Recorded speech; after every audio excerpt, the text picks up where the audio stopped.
मैं जयराम ठाकुर जी से कहना चाहता हूं कि आप हिमाचल की राजनीति का एक पिटा हुआ मोहरा हो, पिटे हुए आप एक राजनेता हो जिनके नेतृत्व में भारतीय जनता पार्टी लगातार जो है वो पीछे की तरफ गई है, लगातार जो है वो विघटन की तरफ आगे बढ़ी है।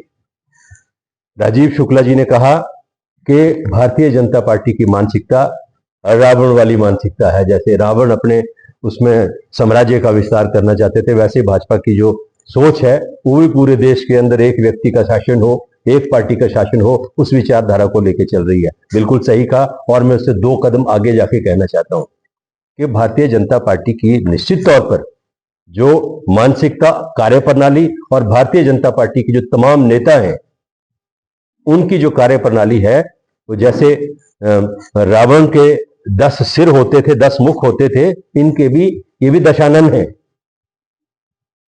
एक मुख से कुछ बोलते हैं, दूसरे मुख से कुछ बोलते हैं, तीसरे मुख से कुछ बोलते हैं। राजीव शुक्ला जी ने जो परिभाषित इनको किया है बिल्कुल सही किया है। जो राजीव शुक्ला जी ने कहा है बिल्कुल सही कहा है। और जयराम ठाकुर और भारतीय जनता पार्टी के नेता भाषा नहीं सिखाएंगे कांग्रेस के नेताओं को, क्योंकि अगर इस देश के अंदर अमर्यादित और ऐसी भाषा जिसका हमारे समाज में, हमारी संस्कृति में कोई स्थान नहीं है, ऐसी भाषा का किसी ने देश की राजनीति में इस्तेमाल किया है तो भारतीय जनता पार्टी के नेताओं ने किया है।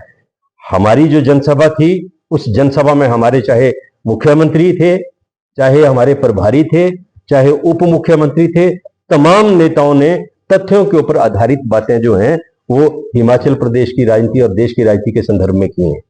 हमने अपना रिपोर्ट कार्ड रखा।